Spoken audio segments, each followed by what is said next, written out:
ನಮ್ಮ ಸಂಘದ ಮೇಲೆ ಶ್ರೀಯುತ ಕೆಂಚಪ್ ರತ್ನನಾಯಕ್ನವರು ಇಲ್ಲ ಸಲ್ಲದ ಆರೋಪಗಳನ್ನು ಯೂಟ್ಯೂಬ್ನಲ್ಲಿ ಮಾಡಿದ್ದಾರೆ. ಅದರ ವಿರುದ್ಧವಾಗಿ ಇವತ್ತು ಅದರ ಬಗ್ಗೆ ನಾವು ಏನೈತೆ ಅದನ್ನು ವಿವರ ಮಾಡುವಂಥ ಉದ್ದೇಶದಿಂದ ಇವತ್ತು ನಾವು ನಿಮ್ಮ ಮುಂದೆ ಒಂದು ಪತ್ರಿಕಾಗೋಷ್ಠಿಯನ್ನು ಮಾಡ್ತಾ ಇದ್ದೀವಿ. ರತ್ನನಾಯಕ್ನವರು ನಮ್ಮ ಸಂಘದ ಮೇಲೆ ಅವ್ಯವಹಾರ ಆಗಿದೆ ಅಂತ ಅಂದ್ಬಿಟ್ಟು ಯೂಟ್ಯೂಬ್ ಚಾನಲ್ನಲ್ಲಿ ಒಂದು ಇದನ್ನು ಮಾಡಿದ್ದಾರೆ. ಅವರು ಒಂದು ಇಂಟರ್ವ್ಯೂ ಪ್ರಕಾರ ಅವರು ನಮ್ಮ ಸಂಘದ ಮೇಲೆ ಇಲ್ಲ ಸಲ್ಲದ ಆರೋಪದ ಮೇಲೆ ಮಾಡಿ ತಗೊಂಡೋಗಿ ಕೇಸುಗಳು ವಗೈರಾಗಳೆಲ್ಲನೂ ಹಾಕಿದ್ದಾರೆ. ಅದು ಅಲ್ಲಿ ಇನ್ನೂ ನಡೆದಿದೆ. ಅದ್ರ ಬಗ್ಗೆ ತೀರ್ಪುಗಳು ಬಂದಿದ್ದರೂ ಸಹ ಅವರು ಹತಾಶರಾಗಿ ಅವರು ಏನಾಗಿದೆ ಅಂತ ಅಂದರೆ ಅವರು ಇದಕ್ಕಿಂತ ಮುಂಚೆ ನಾವು 2016ರಲ್ಲಿ BH ಮಾದೇವ್ ಅವರು ಮುಖ್ಯ ಕಾರ್ಯನಿರ್ವಹಣಾಧಿಕಾರಿ ಅವರಿಗೆ ನಮ್ಮ ಹಿಂದಿನ ಕಾರ್ಯಕಾರಿ ಸಮಿತಿ ಏನಿತ್ತು ಅವರು ಅವನ್ನ ನೇಮಕ ಮಾಡ್ಕೋತು. ಆ ಸಮಯದಲ್ಲಿ ನಮ್ಮ ಸಂಘದ ವಹಿವಾಟು ಎಷ್ಟಿತ್ತು ಗೊತ್ತಾ? ಕೇವಲ 17 ಲಕ್ಷ ರೂಪಾಯಿ ಮಾತ್ರ ಆಯಿತು. ಇವತ್ತಿನ ದಿನ ನಮ್ಮ ಒಂದು 200 ಸದಸ್ಯರನ್ನ ಹೊಂದ್ಕೊಂಡು ನಮ್ಮ ಸಂಘ ಇವತ್ತು 12 ಕೋಟಿಯಷ್ಟು ಸಾಲನ ರೈತರಿಗೆ ನಾವು ವಿತರಣೆ ಮಾಡಿದ್ದೀವಿ. ನಾವು ಇದೆಲ್ಲ ಪ್ರಯೋಜನ ಯಾರಿಗಾಗ್ತಾ ಇದೆ ಹೇಳಿ? ನಮ್ಮ ರೈತ ಬಾಂಧವರಿಗೆ ಆಗ್ತಾ ಇರೋದು. ಈಗ ನಮ್ಮ ಸಂಘ ಒಂದು ಅಭಿವೃದ್ಧಿ ಇದ್ದು ಚಲಾವಣೆಯಲ್ಲಿ ಇದ್ದು ಇದರಲ್ಲಿ ಇರೋದ್ರಿಂದ ನಮ್ಮ ರೈತರಿಗೆ ಅನುಕೂಲ ಆಗುವಂಥದ್ದು ಇದೈತೆ. ಸರ್ಕಾರದ ಉದ್ದೇಶ ಏನು? ರೈತರಿಗೆ ಅನುಕೂಲ ಆಗಬೇಕು. ನಮ್ಮ ಸಂಘದ ಮುಖಾಂತರ ರೈತರಿಗೆ ಅನುಕೂಲ ಯಾರಿಗಾಗುತ್ತೆ ಅಂದರೆ ರೈತರಿಗಾಗುತ್ತೆ. ಇದು ಯಾರು ಬೇರೆಯವ್ರಿಗಾಗಲ್ಲ.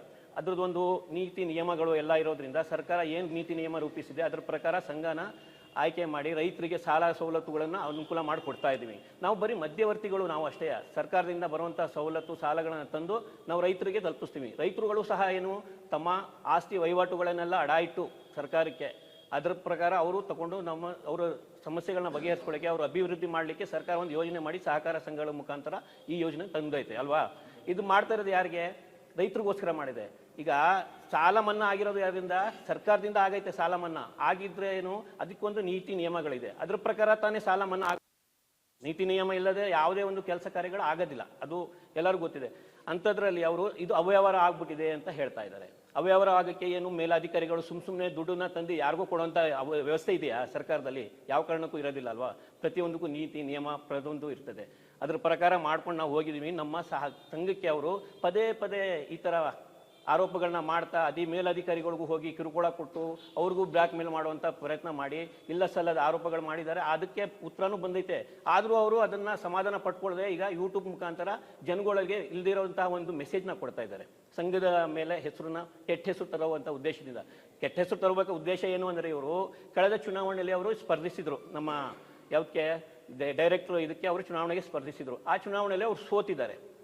ಸಾಮಾನ್ಯ ಮನುಷ್ಯನ ಮೇಲೆ ಸೋತಿದ್ರು. ಅದು ಯಾರು ಆಗಲಿ ಯಾರಿಗೂ ಸಾಮಾನ್ಯ ಅಂತ ತಿಳ್ಕೊಬಾರ್ದು. ಅವರು ದಿವಂಗತ ಇವತ್ತು ಸುಬ್ನಾಯಕರು ತೀರೋಗ್ಬಿಟ್ಟಿದ್ದಾರೆ. ನಮ್ಮ ಸಂಘದ ಸದಸ್ಯರು ಅವ್ರ ವಿರುದ್ಧ ಅವರು ಸೋತಿದ್ದಾರೆ. ಈಗ ಸೋಲು ಗೆಲುವು ಪ್ರತಿಯೊಬ್ಬರಿಗೆ ಇದ್ದಿದ್ದು. ಅದಕ್ಕೆ ಅವರು ಹತಾಶರಾಗಿ ಈ ಥರ ಒಂದು ಕೆಲಸಗಳ ಮಾಡಿ ಇಲ್ದ ಸಲ್ಲದ ಆರೋಪಗಳ ಮಾಡೋದು. ಅವರು ಒಬ್ಬರು ಅಧಿಕಾರಿ ಈ ಇಲಾಖೆಯಲ್ಲಿ ಅಧಿಕಾರನ ಮಾಡಿ ಅವರು ಬಂದಿರ್ತದವರು. ಅವರ ಅಧಿಕಾರಾವಧಿಯಲ್ಲಿ ಏನೇನೋ ವ್ಯವಹಾರ ನಡೆದಿದೆ. ಈಗ ಬಹಿರಂಗ ಪಡಿಸಿದ್ರೆ ಬೇಕಾದಷ್ಟು ವಿಷಯಗಳಿದೆ. ಅವರು ಸಹ ಸವಲತ್ತು ಇದು ಏನು ಸಾಲ ಮನ್ನಾ ಬಂತಲ್ಲ ಅದನ್ನು ಇದು ಪಡ್ಕೊಂಡಿದ್ದಾರೆ, ಅನುಕೂಲ ಪಡ್ಕೊಂಡಿದ್ದಾರೆ. ಅದ್ರ ಜೊತೆ ಅಲ್ಲದೆ ವೈದ್ಯಕೀಯ ಬಿಲ್ಗಳನ್ನ 2 ಸೈ ತಗೊಂಡು ಅವರು ಸಹ ಇದಾಗಿದ್ರು, ಏನು ಸಸ್ಪೆಂಡ್ ಆಗಿದ್ರು. ಅಂಥ ಕೆಲಸಗಳು ಅವರು ಸಹ ಮಾಡಿದ್ದಾರೆ. ತಪ್ಪು ಮನುಷ್ಯನಿಂದ ಮಾಡಿರ್ತಾರೆ. ಇದನ್ನೆಲ್ಲ ಅರ್ಥಿಕೊಳ್ಳದೆ ಅವ್ರು ಏನೇನೋ ಇಲ್ಲದ ಆರೋಪ ಮಾಡ್ತಾರೆ. ಆಮೇಲೆ ಆರೋಪ ಮಾಡಿದ್ರೆ ನಮ್ಮ ಇಲಾಖೆಯ ಮೇಲಧಿಕಾರಿಗಳು ಬಂದು ಆಗಾಗ ತನಿಖೆ ಮಾಡಿ ನಮ್ಮ ವಿರುದ್ಧ ಏನೈತೆ ಅದನ್ನೆಲ್ಲ ನೋಡಿ ಅವರು ನಮಗೆ ಇದನ್ನು ಕೊಟ್ಟಿರ್ತಾರೆ, ದಾಖಲೆಯನ್ನು ಕೊಟ್ಟಿದ್ದಾರೆ. ಇಷ್ಟೊತ್ತಿಗೆ ಆಗಿದ್ದಾರೆ, ಇಷ್ಟೊತ್ತಿಗೆ ನಮ್ಮ ಮೇಲೆ ಕ್ರಮ ಬರ್ತಿತ್ತೋ ಇಲ್ವೋ? ಸಾಮಾನ್ಯ ನನ್ನ ಹೇಳುವಂಥ ಅಭಿಪ್ರಾಯ, ನಾವು ಏನಾದ್ರು ತಪ್ಪು ಮಾಡಿದರೆ, ನಮ್ಮಿಂದ ಏನಾದ್ರು ಅವ್ಯವಹಾರ ಆಗಿದ್ರೆ ಇಲಾಖೆಯವರು ನಮಗೆ ಅಷ್ಟು ಸುಲಭವಾಗಿ ಬಿಡ್ತಿದ್ರ? ಯಾಕಂದರೆ ಇದು ಹಣ ಎಲ್ಲ ಪೂರ್ತಿ ಸರ್ಕಾರದ ಹಣ ಅಲ್ವಾ? ಯಾರಿಗೂ ಅಷ್ಟು ಸುಲಭವಾಗಿ ಬಿಡುವಂಥ ಇದು ಬರೋದಿಲ್ಲ. ಅಂಥದ್ರಲ್ಲಿ ಇವರು ನಮ್ಮ ಎಲ್ಲರ ಸಲ ಮಾಡ್ತಾ ಇದ್ದಾರೆ. ಕಳೆದ ಒಂದು ಮಹಾಸಭೆಯಲ್ಲಿ ನಾವು ಅವ್ರ ವಿರುದ್ಧ ಇದು ತೊಗೊಂಡಿದ್ದೀವಿ. ಯಾರು ಹೇಳಿ? ಎಲ್ಲ ಸದಸ್ಯರು ಅಭಿಪ್ರಾಯ ತೊಗೊಂಡು ಅವ್ರ ಸದಸ್ಯತ್ವನೂ ಸಹ ಕ್ಯಾನ್ಸಲ್ ಮಾಡಿದ್ದೀವಿ. ಈಗ ಯಾರ್ದು? ಇವ್ರದ್ದು ರತ್ನನಾಯಕ್ ಅವ್ರದ್ದು ಸದಸ್ಯತ್ವನು ಕಳೆದ ಮಹಾಸಭೆಯಲ್ಲಿ ತೀರ್ಮಾನ ಆಗಿ ಅದು ಆಗೈತೆ. ಅವರು ಹತಾಶರಾಗ್ಬಿಟ್ಟು ಏನೇನು ಹೇಳಿ ಈಗ ತಗೊಂಡು ಬಂದು ಅಲ್ಲಿ ಸಿಕ್ಲಿಲ್ಲ ನ್ಯಾಯ ಅಂತಾರೆ. ಸುಮ್ಮನೆ ನ್ಯಾಯ ಅನ್ನೋದೇನು ಯಾರ ಮನೆ ಸ್ವತ್ತ? ಅದು ಏನು ನಿಜ ಇರ್ತದೆ, ನ್ಯಾಯ ಏನಿರ್ತದೆ ಅದೇ ಬರಬೇಕಲ್ವ? ಅದು ಬಿಟ್ಟು ಬೇರೆ ಏನೂ ಬರೋದಿಲ್ಲ. ಈಗ ನೋಡಿ 12 ಕೋಟಿ ಈಗ ಇದು ದುಡ್ಡು ಬಂದಿರೋದು ಸಂಘದ ಮುಖಾಂತರ ಯಾರಿಗೆ ಬಂದೈತೆ? ರೈತರಿಗೆ ತಾನೇ ಬಂದಿರೋದು, ನಮ್ಗಲ್ವಲ್ಲ. ಯಾರಿಗೇನು ನಾವೇನು ಡೈರೆಕ್ಟರ್ಗಳಾಗಲಿ ಅಧ್ಯಕ್ಷರಾಗಲಿ ಮಡಿಕೊಳಕ್ಕೆ ಕೊಟ್ಟಿರ್ತಾರೆ ಸರ್ಕಾರ ರೈತರಿಗೆ ಅನುಕೂಲಕ್ಕೋಸ್ಕರ. ಅದು ಬಡ್ಡಿ ಶೂನ್ಯ ಬಡ್ಡಿಯಲ್ಲಿ ಕೊಡ್ತಾ ಇದೆ ಸರ್ಕಾರ. ಯಾತಕ್ಕೆ? ರೈತರು ಅಭಿವೃದ್ಧಿ ಆಗಲಿ, ಅನುಕೂಲ ಆಗಲಿ, ರೈತರಿಗೆ ಒಂದೊಂದು ಉದ್ದೇಶದಿಂದ ಕೊಡ್ತಾ ಇದ್ದಾರಲ್ವ? ಇವೆಲ್ಲ ಕುಂಠಿತ ಮಾಡಿದಾಗ ಈಗ ಒಂದು ಸಂಘ ಏನಾದ್ರು ಒಂದು ವ್ಯತ್ಯಾಸ ಆಗಿ ಸಂಘ ಏನಾದ್ರು ಎಡವಟ್ಟಾದ್ರೆ ಎಷ್ಟು ಜನಕ್ಕೆ 2,000 ಜನ ನಮ್ಮಲ್ಲಿ ಸದಸ್ಯರಿದ್ದಾರೆ. ಎಲ್ಲರಿಗೂ ತೊಂದರೆ ಆಗುತ್ತೆ ತಾನೆ ಅದು ಅಲ್ವಾ?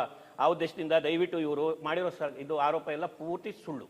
ನಿಜ ಇದ್ದಿದ್ರೆ ಇಷ್ಟೊತ್ತಿಗೆ ನಮ್ಮ ಮೇಲೆ ಕ್ರಮನೂ ಆಗಿರೋದು. ಅವ್ರು ಮಾಡಿ ಆಗಲೇ 2 ವರ್ಷದಿಂದ ನಮ್ಮ ಹಿಂದೆ ಬಿದ್ದಿದ್ದಾರೆ, ನಮ್ಮ ಸಂಘದ ಹಿಂದೆ ಬಿದ್ದಿದ್ದಾರೆ. ಅದಕ್ಕೆ ಕಳೆದ ಮಹಾಸಭೆಯಲ್ಲಿ ನಾವು ಅವ್ರ ವಿರುದ್ಧನ ಸದಸ್ಯತ್ವ ವಜಾ ಮಾಡೋಕ್ಕೆ ಎಲ್ಲ ತೀರ್ಮಾನ ತಗೊಂಡು ವಜಾನೂ ಆಗಿ ಅವ್ರಿಗೆ ಅದಕ್ಕೆ ಸಂಬಂಧಪಟ್ಟ ಇದನ್ನು ಕಳಿಸಿದ್ದೀವಿ ನಾವು. ಆದ್ದರಿಂದ ಮಾಡ್ತಾರೆ. ಈಗ ನಮಗಿಂತ ಮುಂಚೆ ಇದ್ದವರು ಹಿರಿಯವರಾದಂಥ ಪ್ರಕಾಶನ್ ಅವರು ಇದ್ದಾರೆ, ಅವರು ಅಧ್ಯಕ್ಷರಾಗಿದ್ದರು ನನಗಿಂತ ಮುಂಚೆ ಅವಧಿಯಲ್ಲಿ. ಈಗ ಅವರು ಸಹ ಅದ್ರ ಬಗ್ಗೆ ಒಂಚೂರು ಮಾತಾಡ್ತಾರೆ, ಅದನ್ನು ಕೇಳಿ. ನಮ್ಮ ಸದಸ್ಯರು ಇದ್ದಾರೆ, ಅವರು ಮಾತಾಡ್ತಾರೆ.